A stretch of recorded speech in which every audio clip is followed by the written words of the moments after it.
रामदेव पांडे जी, साजिद अली जी, शैलेश पाठक जी, प्रेम प्रकाश अग्रवाल जी, नरेंद्र पाल सिंह जी, तस्लीम रजा खान जी, आबिद रजा खान जी, हमारे कैंडिडेट्स सर्वराज सिंह जी और प्रवीण एरोन जी, कांग्रेस के हमारे सब कार्यकर्ता भाइयों और बहनों, प्रेस के हमारे मित्रों, जो वहां छत पे लोग खड़े हैं और पीछे छत पे लोग खड़े हैं, दीवार पे जो लोग खड़े हैं, आप सबका यहां बहुत बहुत स्वागत, नमस्कार। आप मेरी बात सुनने आए, दिल से मैं आपका धन्यवाद करता हूं।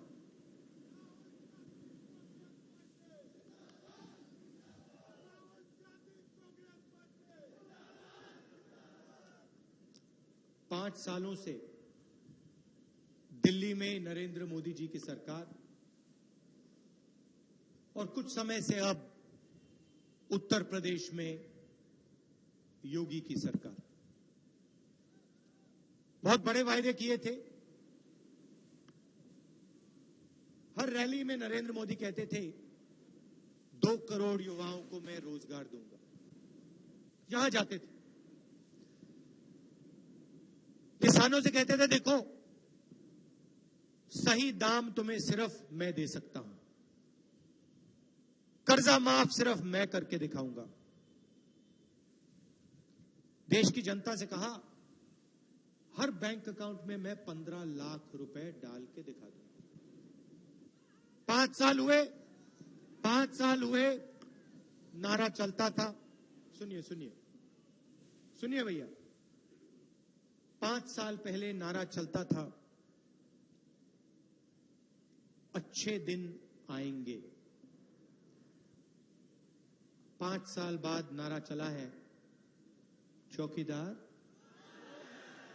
देखिए, आप हिंदुस्तान में कहीं भी जाके ये शब्द बोलिए, चौराहे पे जाके बोलिए चौकीदार, हिंदुस्तान आपको जवाब देगा चौकीदार चोर है एकदम। 5 साल में क्या बदला? नरेंद्र मोदी जी ने जो झूठ बोले उसकी सच्चाई हिंदुस्तान के सब लोगों के सामने आ गई। पूरे देश को मालूम है कि चौकीदार ने चोरी की। पूरा देश जानता है 45 साल से सबसे ज्यादा बेरोजगारी हिंदुस्तान में, फैक्ट्रियां बंद, छोटे दुकानदारों की जिंदगी नष्ट, बेरोजगार युवा हर प्रदेश में आपको मिलेंगे। करोड़ों युवा, भाई और बहनों, 27,000 युवा 24 घंटे में रोजगार खोते हैं नरेंद्र मोदी की देन। और सबसे बड़ा झूठ आपको बोला 15 लाख रुपए हर बैंक अकाउंट। मैंने ये बात पकड़ ली। मैंने कहा कि ये 15 लाख का झूठ है, मैं इसकी सच्चाई हिंदुस्तान की जनता को दिखाना चाहता हूं। 5 महीने पहले मैंने कांग्रेस पार्टी के इकोनॉमिस्ट को, थिंक टैंक वालों को बुलाया और उनसे एक सवाल पूछा। मैंने कहा देखिए, चौकीदार ने 15 लाख की बात की, झूठ है, पूरा देश जानता है। और चौकीदार ने 30,000 करोड़ रुपए अनिल अंबानी की जेब में डाले। नीरव मोदी 35,000 करोड़ रुपए, विजय माल्या 10,000 करोड़ रुपए, अमीरों के जेब में पैसा डाला। मैंने कांग्रेस के थिंक टैंक से बोला आप मुझे बताओ, अगर कांग्रेस पार्टी हिंदुस्तान के गरीब लोगों के बैंक अकाउंट पे पैसा डालना चाहे, ठीक है 15 लाख नहीं डाल सकते, कितना डाल सकते हैं? एक शर्त है, नुकसान नहीं होना चाहिए। कांग्रेस पार्टी के इकोनॉमिस्ट गए, वापस आए, कागज पे उन्होंने एक नंबर लिखा मेरे लिए, 72,000 रुपए। भाई और बहनों, साल के 72,000 रुपए, 5 साल के 3,60,000 रुपए हिंदुस्तान की सरकार हिंदुस्तान के गरीब लोगों को दे सकती है। इससे किसी को नुकसान नहीं होने वाला है। मजे की बात सुनिए, मजे की बात सुनिए, कांग्रेस पार्टी का जादू समझिए। चौकीदार ने आपके जेब में से नोटबंदी करके, गब्बर सिंह टैक्स लागू करके आपके जेब से पैसा निकालकर अनिल अंबानी की जेब में डाला। हजारों करोड़ रुपए इन चोरों के जेब में चौकीदार ने डाले। उनको पैसा मिला, जबरदस्त फायदा हुआ 15-20 लोगों का। 3,50,000 करोड़ रुपए उनका कर्जा माफ हुआ, मगर अर्थव्यवस्था का नुकसान हुआ। कैसे हुआ मैं आपको बताता हूं। हिंदुस्तान के गांव से गरीब लोगों के जेब से पैसा छीन लिया गया और नीरव मोदी अनिल अंबानी की जेब में गया। जैसे ही आपके जेब में से पैसा निकला, आपने माल खरीदना बंद किया। शर्ट, पैंट, जूते, ये चीजें आपने खरीदनी बंद की। जैसे ही आपने माल खरीदना बंद किया, वैसे ही हिंदुस्तान की फैक्ट्रियां एक के बाद एक बंद होने लगे। दुकानदारों के पास बेचने का माल नहीं रहा, और जो माल था उसको हिंदुस्तान की जनता खरीद नहीं पाई, क्योंकि जेब में से पैसा निकल गया। नरेंद्र मोदी ने हिंदुस्तान की इकोनॉमी को डीमोनेटाइज कर दिया, पैसा निकाल दिया। जैसे ही फैक्ट्रियां बंद होनी शुरू हुई, वैसे ही बेरोजगारी बढ़ी। 45 साल से सबसे ज्यादा बेरोजगारी। अब कांग्रेस पार्टी वही पैसा अनिल अंबानी की जेब से छीनकर न्याय योजना आपके जेब में पैसा डालने जा रही है। डायरेक्ट, कोई सरकारी अफसर नहीं, कोई बातचीत नहीं, सीधा डायरेक्ट 20% सबसे गरीब लोगों के बैंक अकाउंट में हर साल 72,000, 5 साल के अंदर 3,60,000 रुपए जाएंगे अंदर। जैसे ही यह पैसा आपके बैंक अकाउंट में जाएगा, वैसे ही आप माल खरीदना शुरू करोगे। कोई शर्ट खरीदेगा, कोई पैंट खरीदेगा, कोई जूता खरीदेगा, कोई सेलफोन खरीदेगा। जैसे ही आप माल खरीदना शुरू करोगे, हिंदुस्तान की फैक्ट्रियां शुरू हो जाएंगी, काम करना शुरू कर जाएंगी। जैसे ही हिंदुस्तान की फैक्ट्रियां काम शुरू करेंगी, वैसे ही आज के बेरोजगार युवाओं को उन्हीं फैक्ट्रियों में रोजगार मिलना शुरू हो जाएगा। हिंदुस्तान की अर्थव्यवस्था का इंजन स्टार्ट हो जाएगा। हम इंजन में पेट्रोल डाल रहे हैं, पेट्रोल का नाम न्याय योजना। सीधी सी बात। आप सोचिए, 2019 के बाद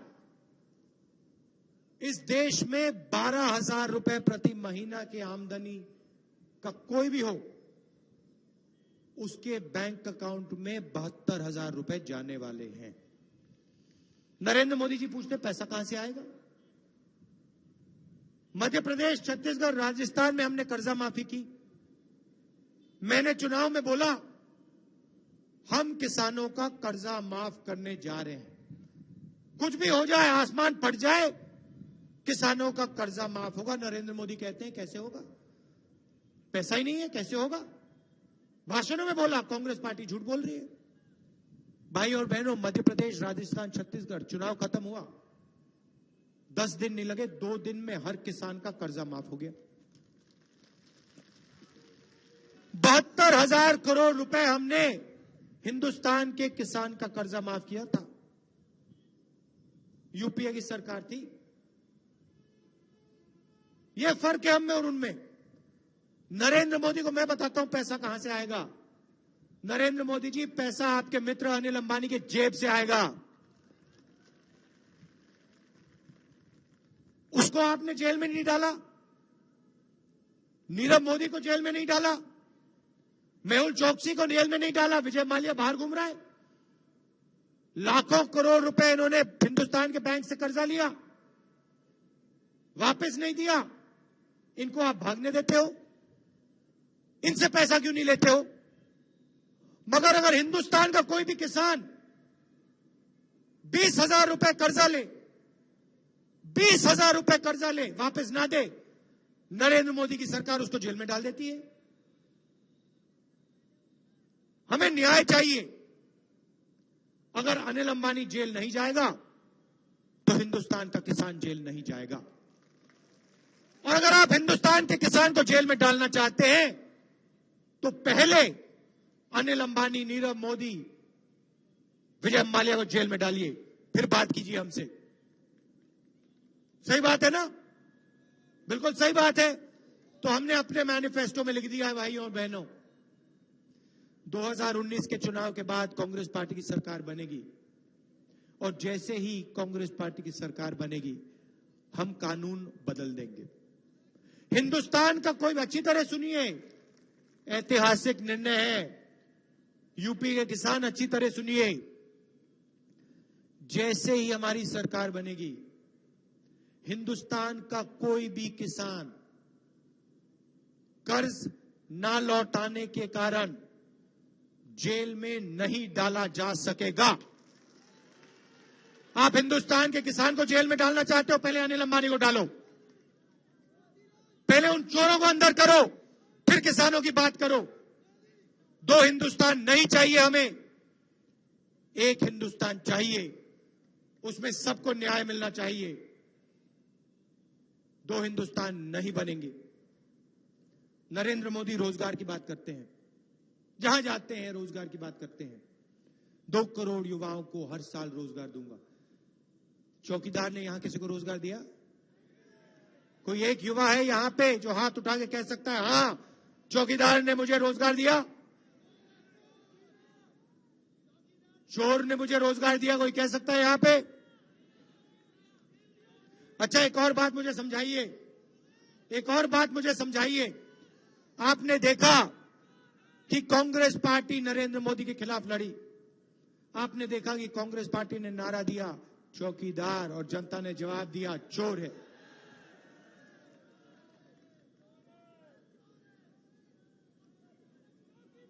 जो हमारे समाजवादी पार्टी के और बीएसपी के नेता हैं,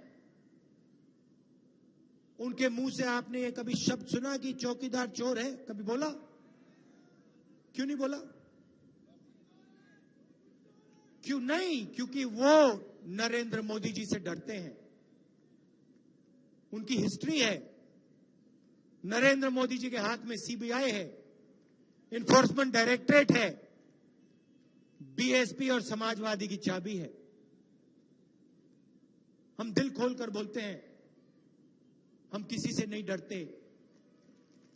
अगर नरेंद्र मोदी चोर है, अगर नरेंद्र मोदी चोर है तो कांग्रेस पार्टी और राहुल गांधी हर मीटिंग में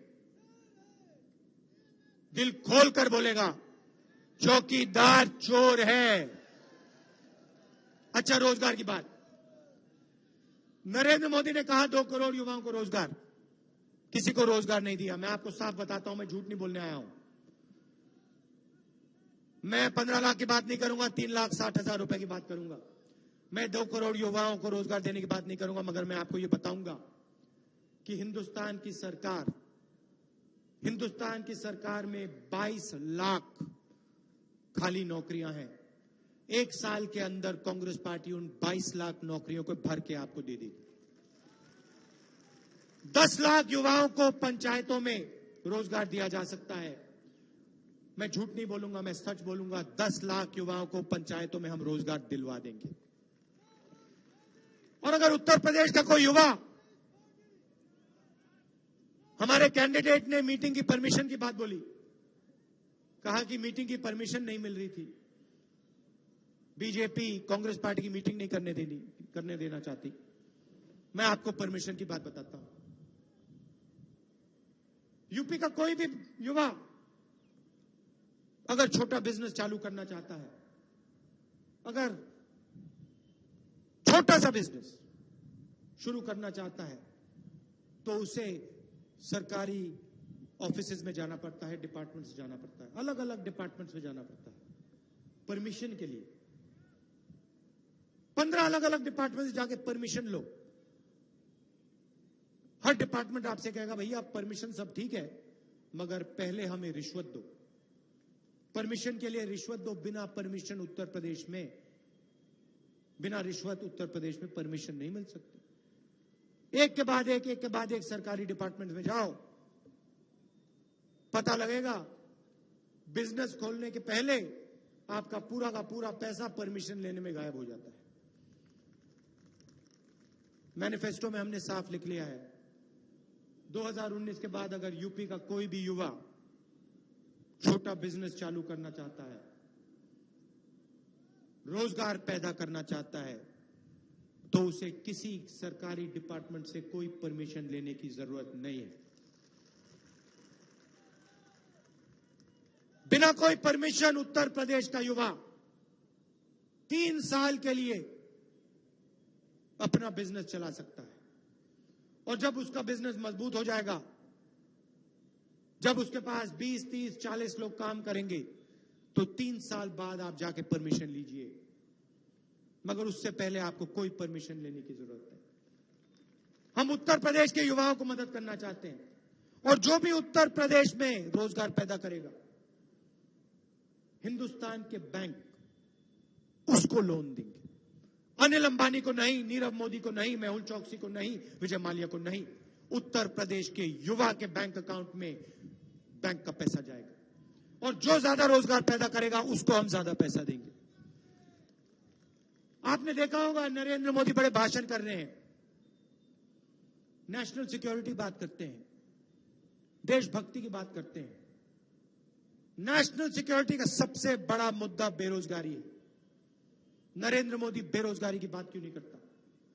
नरेंद्र मोदी किसानों की हालत की बात क्यों नहीं करते? नरेंद्र मोदी देश को यह क्यों नहीं समझाते कि 2 करोड़ युवाओं को रोजगार नहीं दे पाए? नरेंद्र मोदी देश को यह क्यों नहीं बताते कि किसानों को आज हिंदुस्तान में सही दाम नहीं मिलता? लाखों किसान आत्महत्या कर रहे हैं। नरेंद्र मोदी ये क्यों नहीं कहते? नरेंद्र मोदी देश को यह क्यों नहीं कहते कि मैं फेल हुआ, मैं काम नहीं कर पाया, मैंने आपका भरोसा तोड़ा? नरेंद्र मोदी ये क्यों नहीं कहते? नरेंद्र मोदी ये क्यों नहीं कहते कि मैंने हिंदुस्तान का 30,000 करोड़ रुपए एयरफोर्स से चोरी करके अपने मित्र अनिल अंबानी की जेब में डाला? नरेंद्र मोदी ये क्यों नहीं कहते मैं चौकीदार नहीं हूं, मैं चोर हूं? भाइयों और बहनों, राफेल से कोई नहीं बच पाएगा। मैं आपको बता रहा हूं, राफेल मामले पे इंक्वायरी होगी। जैसे मध्य प्रदेश, राजस्थान में, छत्तीसगढ़ में किसानों का कर्जा माफ हुआ, वैसे ही राफेल मामले पे कार्रवाई होगी। और मैं आपको गारंटी दे रहा हूं, कोई बच के नहीं जाएगा, कोई बच के नहीं जाएगा। और जैसे ही राफेल मामले में इंक्वायरी आएगी, होगी, 2 नाम निकलेंगे, 2 चोरों के नाम निकलेंगे, 2 चौकीदारों के नाम निकलेंगे, अनिल अंबानी और नरेंद्र मोदी। कोई भाग नहीं पाएगा, कोई बच नहीं पाएगा, क्योंकि सच्चाई से कोई नहीं बच सकता। अब मैं आपको कहता हूं, एक तरफ अन्याय, दूसरी तरफ न्याय। एक तरफ 15 लाख का वायदा, झूठ, दूसरी तरफ 3,60,000 रुपए की सच्चाई। एक तरफ 2 करोड़ युवाओं को रोजगार देने का झूठ, दूसरी तरफ 22 लाख युवाओं को रोजगार दिलवाने की सच्चाई। आपने निर्णय लेना है, क्या आप सच पर भरोसा करोगे या फिर आप झूठे वायदे सुनना चाहते हो? अगर आप झूठे वायदे सुनना चाहते हो, आप नरेंद्र मोदी जी की मीटिंग में जाओ, जो सपना आप देखना चाहते हो वहां देख लो, दिख जाएगा। मगर अगर आप सच्चाई सुनना चाहते हो तो फिर आप यहां आओ, और यहां आपको सच्चाई मिलेगी, और सच्चाई से उत्तर प्रदेश की प्रगति होगी।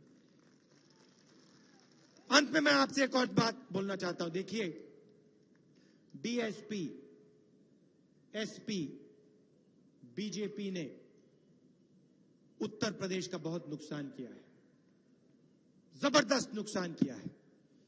यह प्रदेश बाकी प्रदेशों को रास्ता दिखाता था।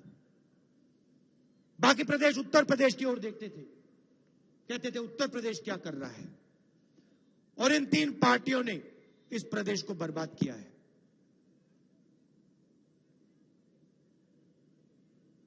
मैंने सिंधिया जी को और प्रियंका जी को यहां भेजा है और मैंने उनको एक लक्ष्य दिया है।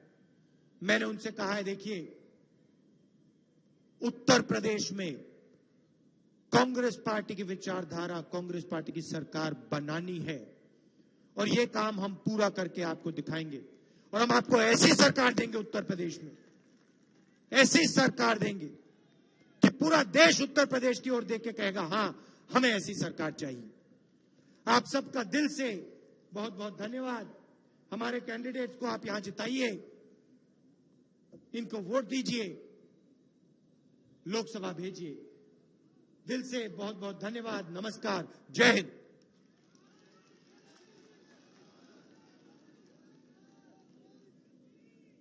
अब यहां की यादगार के तौर पे हमारे दोनों जिलाध्यक्ष और दोनों